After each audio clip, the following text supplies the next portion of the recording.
Liberdade de Opinião vai agora a Brasília. Vamos conversar com o jornalista Alexandre Garcia. Boa sexta-feira, hein, Alexandre? Olá, Colombo. Às suas ordens. Bom, vamos lá então, Alexandre. Nosso primeiro assunto é a chegada da reforma administrativa tão esperada ao Congresso Nacional. Aconteceu ontem a entrega do documento, né? A proposta prevê mudanças no funcionalismo público, não atinge os atuais servidores, aqueles que serão contratados a partir de concursos realizados a partir também da aprovação da reforma no Congresso Nacional. Depois da cerimônia de entrega do documento, o presidente da Câmara conversou com a reportagem da CNN e, dentre várias perguntas, Rodrigo Maia respondeu a uma delas. Disse que, a partir de agora, só estabelecerá diálogo com o Palácio do Planalto, com a articulação política do Planalto. Isso porque ele teve um almoço cancelado com assessores do ministro da Economia, Paulo Guedes, em cima da hora. E não gostou. Alexandre, é uma canelada comum aí em Brasília, nesse processo do andamento de uma reforma tão complexa? O presidente da Câmara ia almoçar e o ministro Paulo Guedes ficou sabendo do almoço e falou: não quero o almoço, então não falo mais com você, só falo com o outro. Acho que isso não tende a atrapalhar muito o andamento das coisas, não? Ou você pensa diferente? Não, eu não sei se foi assim, né? É possível também que o ministro Paulo Guedes chamou auxiliares para alguma reunião, todo mundo fazia reunião, e aí dois disseram: a gente tem almoço com o presidente da Câmara, deixa para lá, essa reunião aqui é mais importante. Pode ter sido isso, eles já não vinham se bicando, né, e agora piorou a relação, né? No momento em que, em reforma tributária, o ministro Paulo Guedes é o interlocutor natural do governo, né? É uma pena que isso esteja acontecendo. E são dois temperamentos que nós conhecemos, né? O temperamento herdado de César Maia, né? O filho Rodrigo, e o temperamento de Paulo Guedes, que também é conhecido, né? Então, há um choque de temperamentos. E o ministro César Maia se abre em elogios ao secretário-geral da presidência, né, que faz essa interlocução, a interlocução entre esses dois poderes, entre a presidência da Câmara e a presidência da República, que é o ministro Ramos, Luiz Eduardo Ramos, que é um simpaticão, né, que conversa com todo mundo e tem essa facilidade. Mas não é só com ele aí o diálogo.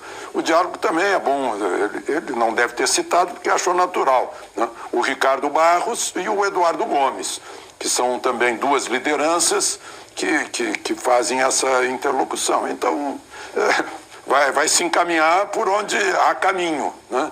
E não onde houver barreiras. E, enfim, a situação é essa nesse momento.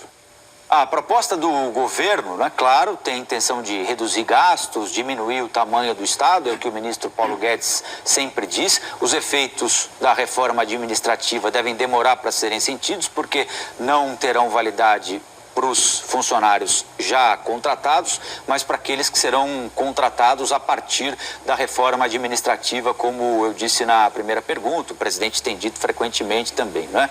Um ponto que tem gerado discussão, Alexandre, é que as novas regras, ao menos por enquanto, na proposta enviada pelo governo, não atingem juízes, militares, parlamentares, o que não impede que isso aconteça a partir da inclusão de algum dispositivo pelo Congresso Nacional. Como é que você analisa isso, Alexandre?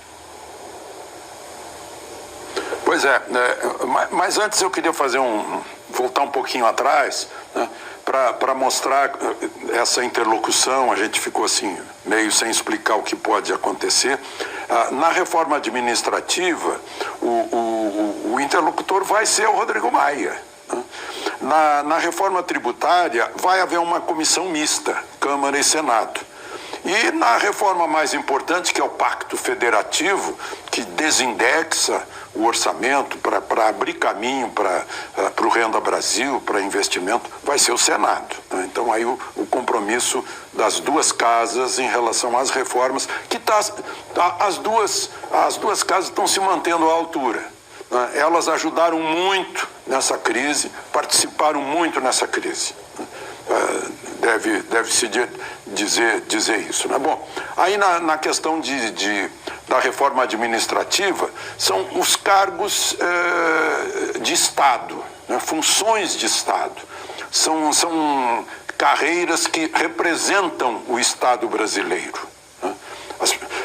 Diplomatas, auditores fiscais, procuradores em geral, né? Eles representam o Estado brasileiro. Então vão ter um tratamento especial, não vão manter o tratamento especial que tem, não vão perder. Eles vão ganhar estabilidade, sim, depois de 3 anos de experiência. Então, isso é do futuro, não é agora, né? Já outros vão ter contratos temporários, outro é contrato por tempo indeterminado, podendo ser demitido por falta de desempenho, né?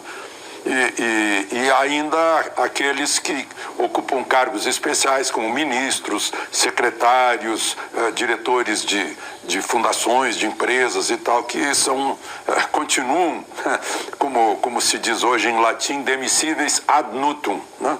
Basta a vontade do presidente, eles são convidados para o cargo ou são demitidos do cargo se perderem a confiança do presidente. Também há uma expectativa, não é, Alexandre, que o Estado brasileiro consiga avaliar melhor o trabalho dos seus funcionários, não é? E, aliás, isso já está previsto em lei, né? Nós nunca conseguimos aplicar isso de maneira adequada. Que um chefe consiga avaliar o trabalho do seu subordinado, até porque acontece muitas vezes o subordinado virar chefe daquele que era chefe, enfim, é um procedimento altamente complexo, né? Será que a reforma será capaz de possibilitar que minimamente o Estado brasileiro consiga verificar qual é a eficiência que ele, Estado, oferece ao cidadão brasileiro ao prestar um serviço público num balcão qualquer de atendimento, num posto do INSS, num posto de saúde, seja lá onde for, para a gente ver se está pagando direito, bem ou mal, por um serviço pelo qual o cidadão já paga com uma carga de impostos altíssima? Colombo, isso já estava previsto na Constituição do Estado Novo do Getúlio Vargas, de 1937, que previu a criação do Departamento Administrativo do Serviço Público, DASP, que foi criado lá por junho, julho, meados do ano seguinte, 1938, exatamente com essa finalidade, de formar o funcionário público para o bom atendimento e de evitar que as nomeações fossem por, na gíria da época, pistolão, né? Que fosse alguém que por influência política ou influência social, né? Fosse indicado e a autoridade precisasse fazer vênia para aquele pedido e aceitar o pedido e botar lá o protegido. Isso ainda existe hoje, né? Nos cargos de confiança que geram tanta coisa, né? O caso Crivella, o caso Rachadinha, o caso de repente um monte de gente que está lá e não faz nada, apenas está recebendo como prêmio isso. Então, o serviço público foi muito bem enquadrado pelo DASP, né? O Luiz Simões Lopes foi o brilhante gestor dessa transformação. Foi sim uma reforma, né? Mas ficou lá atrás a reforma e foram criando penduricalhos, se deturpando, criando cada vez mais vantagens que viraram privilégios, né? E o Estado foi inchando por motivos políticos. Não se conseguiu fazer um Estado isento da influência política, da influência social, né? Ao longo do tempo houve a deterioração que resultou na necessidade de uma outra reforma que não pôde ser feita pelo lobby forte, principalmente dentro da Câmara e do Senado. E incrível, embora sem ter ingerência direta na atual geração de funcionários, são lá quase 10 milhões de funcionários do Poder Executivo nos 3 níveis da federação, municípios, estados e União, né?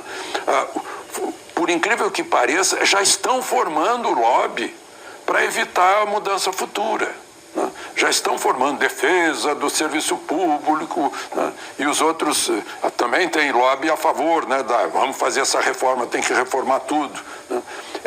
Está mexendo em 10 milhões de pessoas, né? Mas diz que não vai mexer, né?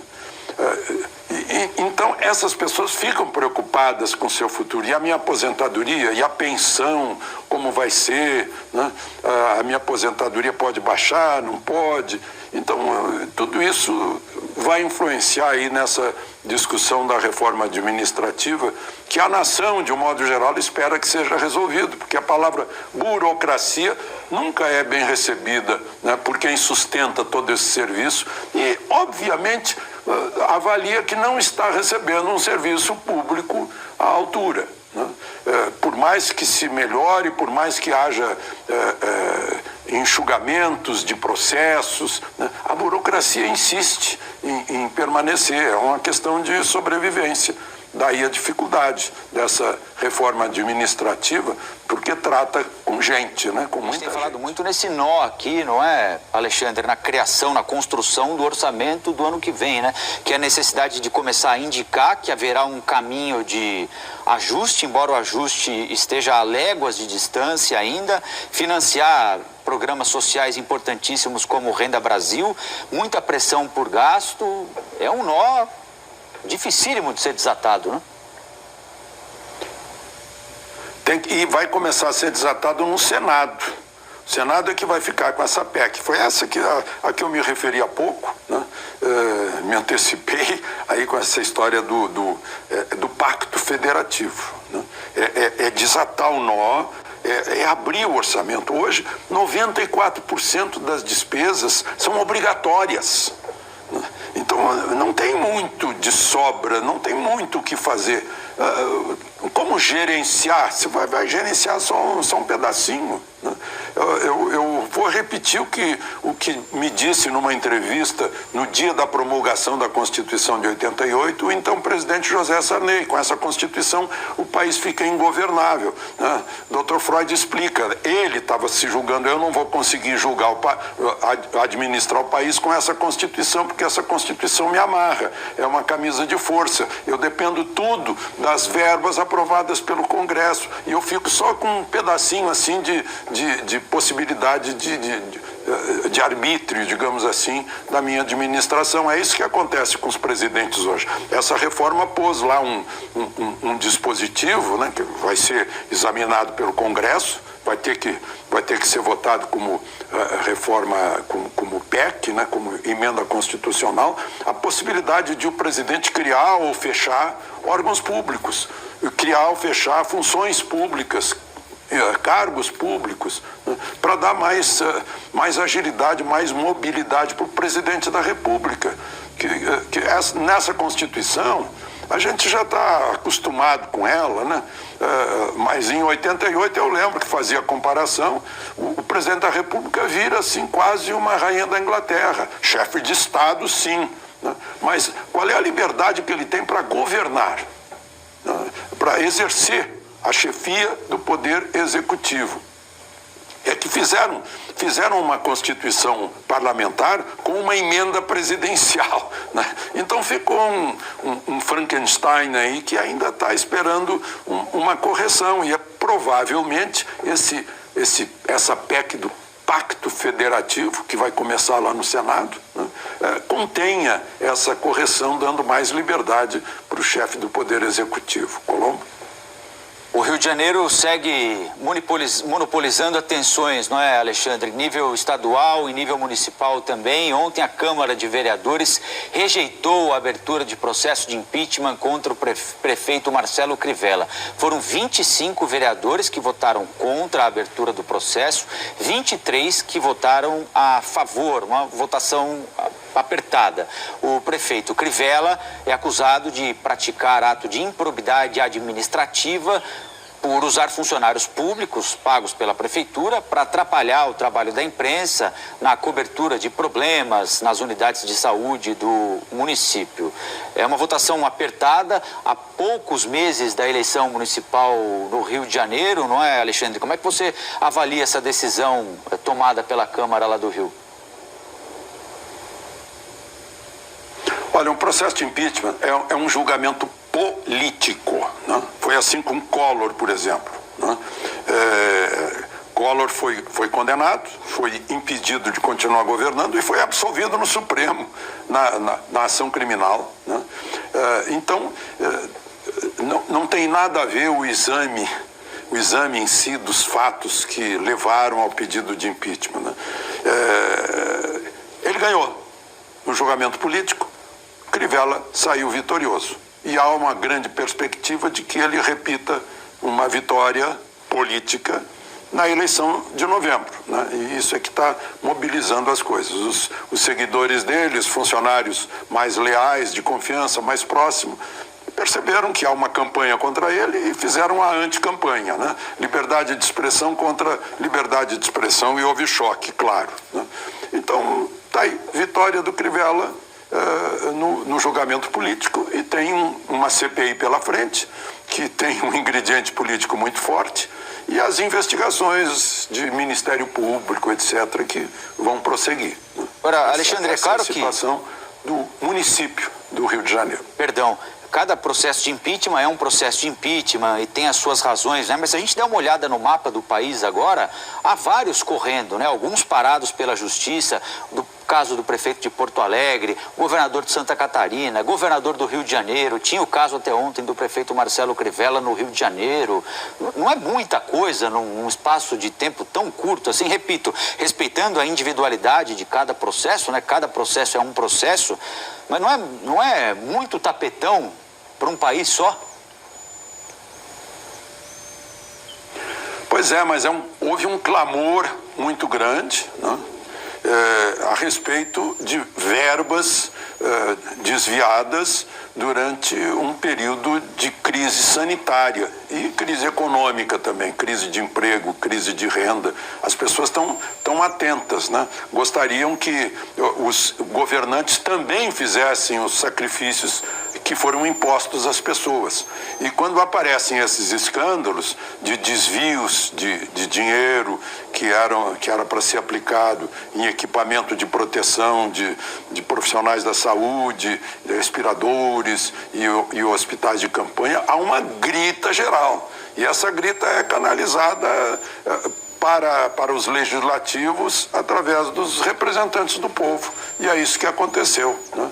Daí essa manifestação repetida aí de processos de impedimento contra chefes de executivo, municipais e estaduais. Alexandre, um ótimo final de semana, boa sexta-feira, hein? Aproveitem o fim de semana.